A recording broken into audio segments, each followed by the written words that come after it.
दोस्तों आज अक्षय कुमार की फिल्म भूत बंगला रिलीज हुई है।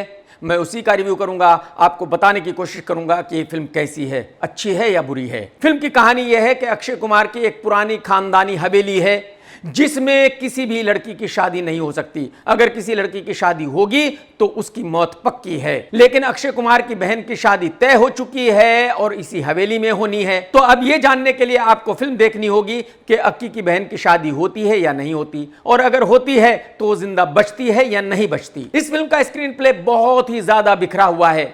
यहां वो कहावत बिल्कुल फिट होती है कि कहीं की ईंट कहीं का रोड़ा, भानुमति का कुनबा जोड़ा। फर्स्ट हाफ की कहानी अच्छी है, लेकिन सेकंड हाफ की कहानी ऐसी है कि यह कहना जरूरी हो जाता है कि इस कहानी के सर पैर बिल्कुल भी नहीं है। और ऊपर से इस कहानी में अक्षय कुमार ने 3 रोल अदा किए हैं। कितने भाई साहब? 3। मेरे ख्याल में जो फिल्म के बाकी कैरेक्टर्स है, अगर उनको भी अक्षय कुमार खुद ही कर लेता तो कोई बुराई नहीं थी, अच्छा ही लगता। फिल्म के पहले हाफ के डायलॉग्स बहुत ही बढ़िया हैं। लोग जब इन डायलॉग्स को सुनते हैं तो ठहाके लगाकर हंसते हैं, लोटपोट होकर हंसते हैं। पहले हाफ को देखने में मजा आ जाता है। लेकिन फिल्म का सेकंड हाफ इतना खराब है कि एक भी डायलॉग अच्छा नहीं है।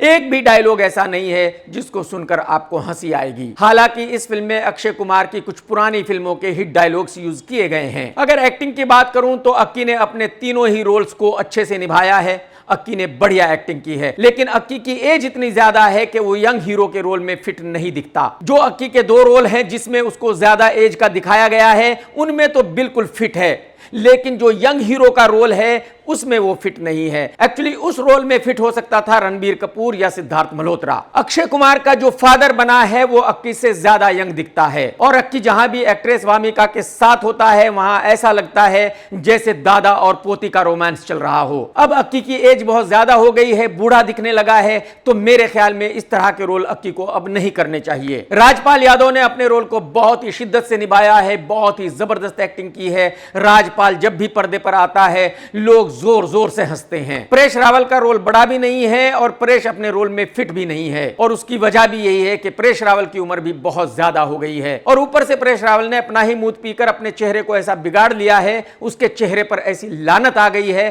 कि उसके चेहरे पर देखा नहीं जाता। मैं आपको यहां यह बता दूं कि यह बात मैं अपनी तरफ से नहीं कह रहा हूं कि परेश अपना मूत पीता है, उसने खुद यह बात कही है कि वो अपना मूत पीकर जिंदा रहता है। तो परेश जब भी पर्दे पर आता है, जब भी आप उसके चेहरे पर देखते हो, तभी आपके दिमाग में ऐसा आता है कि ये वही आदमी है जो खुद का मूत पीकर जिंदा है। तो मेरे ख्याल में अगर परेश रावल की जगह कोई और एक्टर होता तो बेहतर होता। वामिका गब्बी इस फिल्म की हीरोइन है जो महापनौती है, जिसकी अब तक 5 फिल्में रिलीज हुई है, 5 की 5 सुपर फ्लॉप हैं। इस फिल्म में कुल मिलाकर वामिका के 5 से 6 सीन हैं, लेकिन उन सीन्स में भी वामिका अच्छी नहीं दिखी है, क्योंकि वामिका की पर्सनैलिटी बिल्कुल भी एक्ट्रेस की नहीं है। वामिका में एक भी ऐसा गुण नहीं है कि वो एक्ट्रेस बन सके सिवाय मिठाई के शोरूम के। और जैसे कि मैं बता चुका हूं कि अक्की और वामिका की एज में बहुत ज्यादा डिफरेंस है, तो वो दोनों एक दूसरे के साथ अच्छे लगते ही नहीं है। वो दोनों जब भी पर्दे पर साथ में आते हैं तो दादा पोती की जोड़ी लगते हैं। तब्बू का छोटा सा रोल है, उसके पास ज्यादा कुछ करने के लिए था नहीं। बाकी लोगों ने अपने छोटे छोटे रोल्स को अच्छे से निभाया है। पिरियन ने अब तक जितनी भी फिल्में बनाई है सबका म्यूजिक हमेशा ही अच्छा होता है, लेकिन इस फिल्म का म्यूजिक बहुत ही घटिया है। इस फिल्म में एक भी ऐसा गाना नहीं है जो सुपरहिट हो सकता है, जो थिएटर से बाहर निकलकर आपको याद रह सकता है। और ऊपर से इन गानों पर अक्की इस एज में डांस कर रहा है, तो एक बूढ़ा आदमी जब ऐसे गानों पर डांस करता है तो बिल्कुल भी अच्छा नहीं दिखता।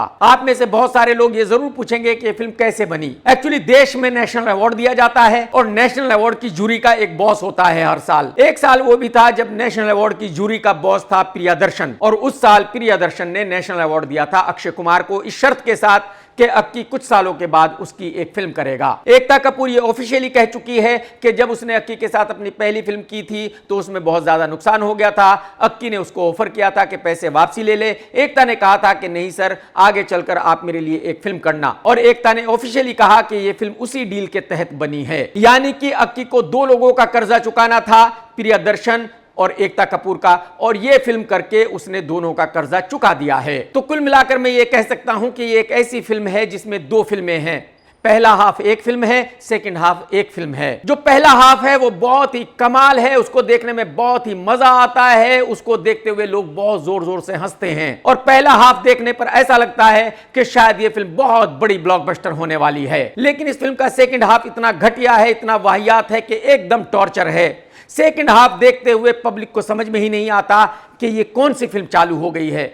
पब्लिक को समझ में नहीं आता कि जो हो रहा है वो क्यों हो रहा है, किस लिए हो रहा है, डायरेक्टर ने ये फिल्म क्यों बनाई है। इस फिल्म का सेकंड हाफ ऐसा है जिसको देखना मुश्किल ही नहीं नामुमकिन है। इस फिल्म के सेकंड हाफ को तो वो भी नहीं झेल सकता जो अक्की का सबसे बड़ा फैन है। तो मैं आपसे यही कहूंगा कि आप अपना टाइम बचाइए, अपने पैसे बचाइए, इस फिल्म को अवॉइड कीजिए। उस थिएटर से कम 2 किलोमीटर दूर रहिए जहां इस फिल्म को दिखाया जा रहा है, क्योंकि यह फिल्म एक नंबर की घटिया वाहियात फिल्म है। इस फिल्म को फ्री में देखना भी एक घाटे का सौदा है। मैं इस फिल्म के पहले हाफ को दूंगा 3 स्टार, लेकिन सेकंड हाफ को दूंगा -2 स्टार, यानी कि फिल्म को दूंगा सिर्फ 1 स्टार और मेरी बिजनेस रेटिंग भी रहेगी 1। मैं ऐसा समझता हूं कि यह फिल्म 50 to 75 CR का बिजनेस कर लेगी लाइफ टाइम, यानी कि इस फिल्म का डिसास्टर होना पक्का है, तय है, गारंटी है। कोई भी इस फिल्म को डिसास्टर होने से बचा नहीं सकता। दोस्तों, अगर आज का रिव्यू आपने देखा है तो लाइक करना बिल्कुल मत भूलना, कमेंट्स करके जरूर बताना कि रिव्यू आपको कैसा लगा। टेक केयर दोस्तों, tata bye bye, love you, जय हिंद। सत्यमेव जयते।